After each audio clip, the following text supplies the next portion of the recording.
Hello and welcome to Knife Delights. It's time for another Two for Tuesday. And hey, I got a couple of special knives that are near and dear to me. I love my buck knives and I love my buck fixed blade knives. So we're going to take a look at the Buck 119 Special versus the Buck 117 Brahma. So let's get them out of these sheaths so you can take a look at them. A lot of people are familiar with the 119 Special. It's been a very popular knife for buck over the years. And then they have come out with the 117. And we'll get into a little bit this. Before we get started on the sheath, you can see this one says 119 Special 75. This was a 75th anniversary knife. And in the back of their sheaths, they always have the stamp down there with the model number. And this is the sheath for the Brahma. Just says buck on the front there. It does say 117 on the back. The American flag, and proudly made in the USA. A lot of their sheaths are made in Mexico, but every now and then on some of their knives, they do have them made here in the US, which is fantastic. So again, this is the 119 Special 75th Anniversary Edition. There you go. Just a shot at the tang stamp there. It's got the buck and then the anvil with the 75 inside and the USA. So, just a terrific knife. The 119, like I said, one of their legacy knives, I guess you would say. So I found a 2004 spec sheet from Buck that says that the 119 Special was introduced in 1955. As of 2004, 1,700,000 had been produced. So I'm assuming there are well over 2 million of these made by now. Now, I do want to say that, Hoyt Buck, when he started out, he was hammering out knives using files. Sometime, I think in, like World War II era, is when he kind of came out with what we consider to be the 119 Special, even though they didn't have model numbers assigned to them.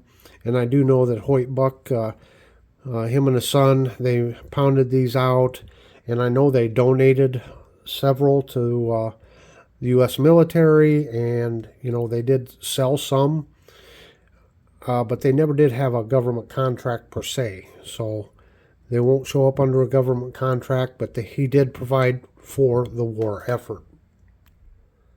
So again, going off this 2004 spec sheet, it says that the 119 has a hidden full tang. It says that the pommel style is a crow's beak.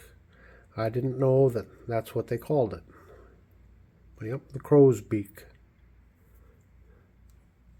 The pommel and guard are aluminum. And do have micarta spacers right there and right there. It is a 6-inch blade, and it's got this swedge in here. Now, interesting enough, on the spec sheet, they do call this the blood groove, a blood groove. Now, we always refer to it as a fuller and not a blood groove, but I thought it kind of interesting that Buck themselves, used the term blood groove in it. So, yeah, it's got a hollow grind here. Of course, it's a clip point. And you got the dual guard here. It is finger grooved, but again, on the spec sheet, it says minimal finger grooves. But there's just enough there that you get a really nice purchase on this knife. Now, these days, the standard handle material is black phenolic. However, over the years, they've come out with special runs of knives and custom knives. So I know there's Cocobolo. Yeah, just all kinds of different handle materials that they've used. But this is what we think of today, anyway, as a 119.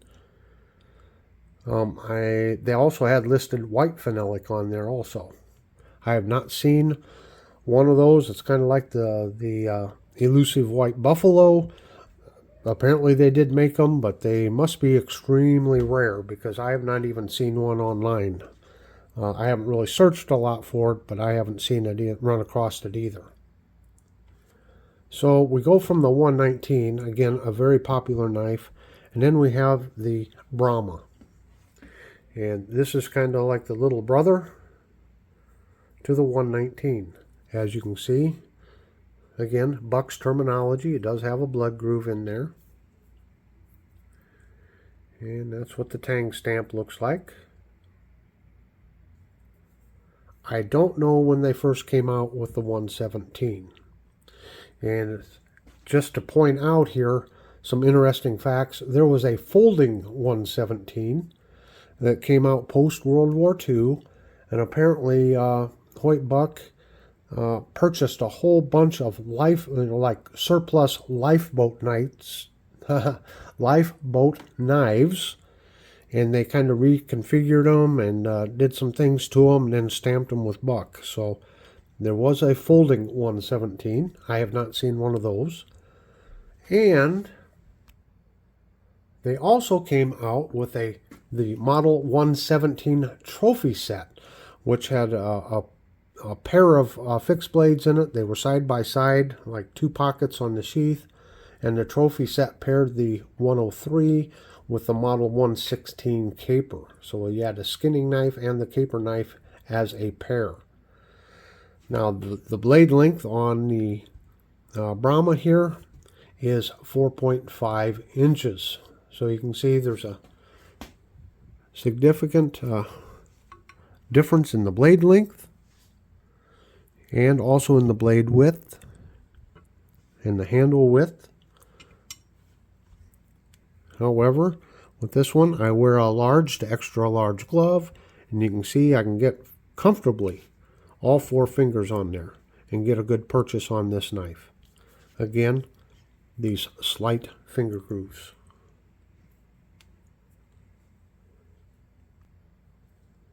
I don't know when the first 117 was produced. I'd have to go through, year by year through the old catalogs, and maybe I'll get that done someday. I do know maybe, 8 to 10 years ago or so, they came out with the Brahma, which was a 119 special, only it had the leather spacers and kind of a nut on the butt of it. And then they came out with what was called the Little Brahma, which again was stacked leather with a bolt on the back. So it's kind of a throwback knife. I would sure like to, I've seen some of those online, and I'd sure like to get a hold of one of those if I could someday. Just a really nice knife.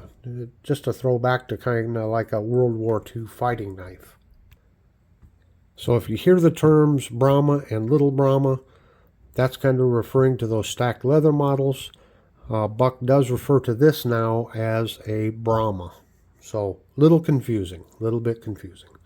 Well, I sure hope you've enjoyed this 2 for Tuesday. And hey, I'm going to leave a link to my Buck playlist down here in the right-hand corner. Please be sure and click on that. I've got lots of Buck knife videos, including my entire Buck knife collection in several parts. My collection up to 2023. So until next time, have a very delightful day.